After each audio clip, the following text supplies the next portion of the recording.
राधे राधे सभी को। जय श्री कृष्ण। माघ मास चल रहा है और माघ महात्म्य का हम पाठ कर रहे हैं। आज हम 23वें और 24वें अध्याय का पाठ करेंगे। बाकी के 22 अध्याय अपलोड हो चुके हैं, कृपया उन्हें अवश्य सुने। 23वां अध्याय, महर्षि लोमश वेदनिधि को देवदूती की कथा सुनाना। हे प्रियवर, सरस्वती नदी के किनारे हर तरह के वृक्षों से आच्छादित एक अत्यंत मनोहर आश्रम में दिव्योत्तम धर्मात्मा देवदूती निवास करते थे।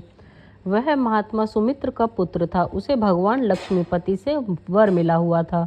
उसके आश्रम में बैर भाव को त्याग करके पशु एक साथ रहकर किलोल किया करते थे और वहाँ के रहने वाले मधुर वन फलों को खाकर आनंद से जीवन बिताते थे।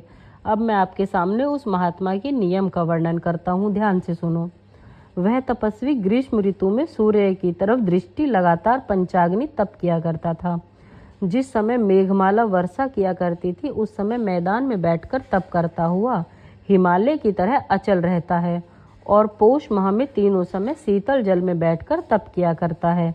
इतना ही नहीं, वह महात्मा सत्यवादी, जितेंद्रिय और ब्रह्म यज्ञ में तत्पर रहकर विष्णु भगवान की आराधना में सदैव मग्न रहा करता था और वन में होने वाले कंदमूल फलों से अतिथियों को हर रोज संतुष्ट किया करता था। हे ब्राह्मण, इस तरह उस ब्राह्मण महात्मा देवदूती को तप करते हुए 1000 वर्ष बीत गए। यद्यपि उसके शरीर में केवल नसें और अस्थियां ही शेष रह गई थी, किंतु उसके तेज को सहन करने की शक्ति किसी जीव में न थी। वह महात्मा तप के द्वारा प्रचंड अग्नि के समान प्रदीप्त हो रहा था।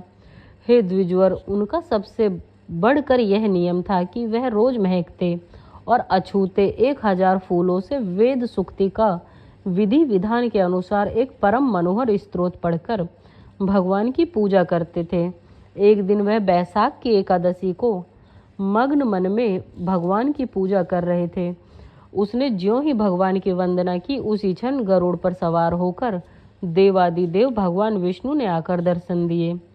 हे द्विजोत्तम, जिस समय उस महात्मा ने अपने सामने साक्षात लक्ष्मीपति को शंख, चक्र, गदा, पद्म और वैजंती माला धारण किए हुए देखा, तो थोड़ी देर तक भगवान के स्वरूप में टकटकी लगाकर देखते हुए वाणी द्वारा कुछ भी न बोल सके।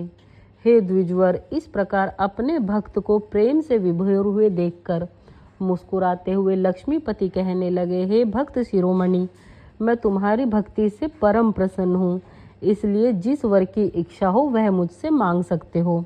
भगवान के यह वचन सुनकर महात्मा कहने लगे, हे देवादिदेव, हे अंतर्यामी, आपने अपनी माया से शरीर धारण किया है। हे भगवान, ब्रह्मादिक देवता व सिद्ध महात्मा सब आपके दर्शनों की अभिलाषा करते हैं, क्योंकि आपके दर्शन होते ही तीनों लोकों के उत्तम फल प्राप्त हो जाते हैं।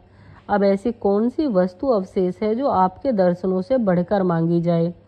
हे भगवान, बस मेरी तो केवल यही इच्छा है कि मैं समस्त सांसारिक माया मोह से अलग रहकर आपकी भक्ति में सदैव मन को लगाता हुआ आपके ध्यान में मग्न रहूं। हे द्विजोत्तम, भक्त के मुख से इस तरह नीति धर्म से ओतप्रोत वचन सुनकर भगवान बोले, हे निष्पाप, ऐसा ही होगा। तुमने न केवल मेरी अचल भक्ति मिलेगी, अपितु तुम्हारे तप में भी कोई विघ्न उपस्थित नहीं होगा, और जो कोई तुम्हारी बनाई हुई स्तुति से मेरा ध्यान करेगा वह सब तरह के पाप तापों से छूट जाएगा और मेरे परम धाम को पाएगा। हे द्विजोत्तम, ऐसा कहने के बाद भगवान तो अंतर्ध्यान हो गए और महात्मा देवदूती उनकी भक्ति में तत्पर हो गए। 24वां अध्याय, महर्षि लोमस का वेद निधि को विष्णु स्तोत्र सुनाना। वेद निधि ने महर्षि लोमस से कहा, हे भगवान, मैं आपसे महात्मा देवदूती के बनाए हुए विष्णु स्तोत्र को सुनना चाहता हूँ। हे राजन, वेद निधि के यह वचन सुनकर महर्षि लोमस कहने लगे, हे द्विजोत्तम, अब आपके सन्मुख महात्मा देवदूती द्वारा की हुई भगवान की उस स्थिति का वर्णन करता हूँ जिसके श्रवण मात्र से पाप ताप शांत हो जाते हैं। हे वासुदेव, हे कृष्ण, आप विश्व स्वरूप चक्रधारी और जगत के मालिक हैं। आपको मेरा बारंबार नमस्कार है। हे भगवान, आप स्वयं स्तुति रूप हैं और यह सारा संसार आपका ही रूप है। तब भला आपकी कौन किस तरह से स्तुति करे। हे भगवान, जिसके श्वासों द्वारा अंगों और सूत्रों सहित वेदों का प्रादुर्भाव हुआ है, भला उस परमेश्वर को मेरी यह छोटी सी स्तुति किस तरह खुश कर सकती है। हे दीनबंधु, केवल भक्ति के वशीभूत होकर ही मैंने यह वाचालता स्वीकार की है। हे भगवान, ब्रह्मा आदि देवता आप सब आप ही के स्वरूप हैं, अथवा आप ही ब्रह्म रूप हैं और आपकी माया के वशीभूत होकर ही ब्रह्मा जी सृष्टि को रचते हैं, विष्णु जी उसका पालन करते हैं और शंकर जी उसका नाश करते हैं। अर्थात संसार के सृष्टि, पालन और संहार कार्य को संपादित करने के लिए आपने अपनी ही माया से अपने 3 स्वरूप धारण कर रखे हैं। हे केशव, आप गुणातीत हैं और सबके घट घट की जानने वाले हैं। हे भगवान, आप साक्षात ब्रह्म स्वरूप को मेरा नमस्कार है, जिसकी शरण में चले जाने के बाद मनुष्य भवसागर से पार हो जाता है और जिसका स्मरण करने से अज्ञान और दुर्गति का नाश होता है, सतचित्त तथा आनंद प्राप्त होता है, उस परमेश्वर को मेरा प्रणाम है। हे देवादिदेव, जिनके नाम का ज्ञान हो जाने से किसी सांसारिक वस्तु की इच्छा नहीं रखते हुए मनुष्य चराचर का अपना ही रूप देखने लग जाते हैं, उस विष्णु भगवान को हमारा बार बार प्रणाम है। हे जगन्नाथ, देवताओं की स्तुति सुनकर धर्म की रक्षा के लिए जिस भगवान ने 10 अवतार धारण किया, वह हम सब पर सदा खुश रहें।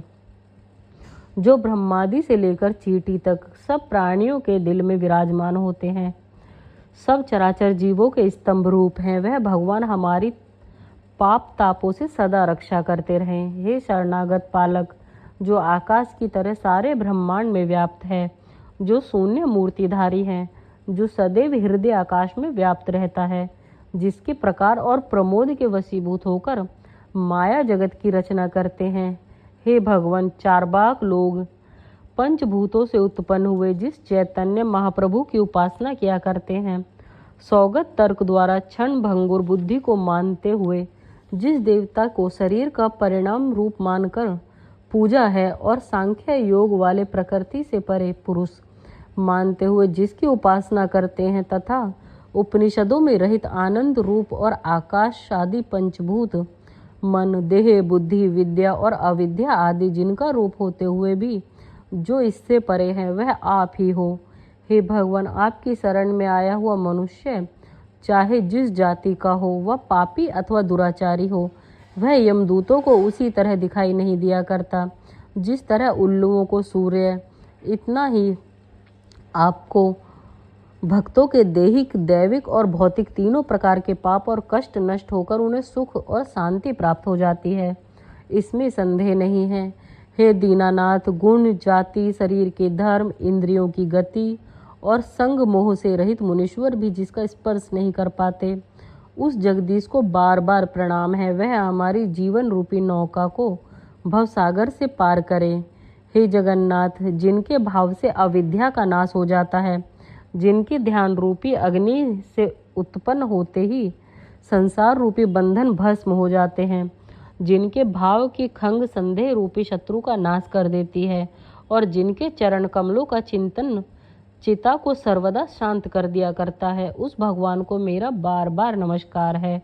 वह हमारी पाप तापों से सदा रक्षा करते हुए हमें सुख और सद्गति प्राप्त करें। हे राजन, इतनी कथा सुनाकर महर्षि लोमश कहने लगे, हे ब्राह्मण, जिस स्तुति से खुश होकर दर्शन देते हुए विष्णु भगवान ने महात्मा देवदूती को अपनी परम पावनी भक्ति प्रदान की थी, यह वही ऊपर कही हुई उस स्तुति है जो तुम्हें सुनाई गई है। हे विप्रवर, इस प्रार्थना के पाठ से ब्राह्मणों को आत्मविद्या का, क्षत्रियों को ओज का, वैश्यों का धन का और शूद्रों को बढ़ाई का लाभ होता है। साथ ही पाप और अमंगलों का नाश हो जाता है। इस स्तोत्र के पाठ से रोगियों को स्वास्थ्य सुधार, निर्धनों को धन, पुत्रहीनों को पुत्र, दासों को प्रभुत्व और राजाओं को विजय तथा महात्माओं को भगवत भक्ति मिल जाती है। हे द्विजोत्तम, अधिक कहने से क्या, इस प्रार्थना से धर्म, अर्थ, काम और मोक्ष, इन चारों पदार्थों की प्राप्ति हो जाती है। हे मुनीश्वर, जो मनुष्य इस स्तुति को ध्यान देकर सुनेंगे और उनकी बुद्धि आचार, धर्म, व्रत, नेम, तप, दान और शुभ नीति में लगाकर उसे सदैव पाप तापों से रहित कर देगी। यदि एक बार भी इस स्तोत्र का पठन व श्रवण कर लिया जाएगा तो भी आत्मा की शुद्धि हो जाएगी। चूंकि इसके पठन से न केवल बुद्धि, लक्ष्मी, यश, कीर्ति, ज्ञान, संतान की बढ़ोतरी होती है, बल्कि समस्त रोगों और डर से भी छुटकारा मिल जाता है।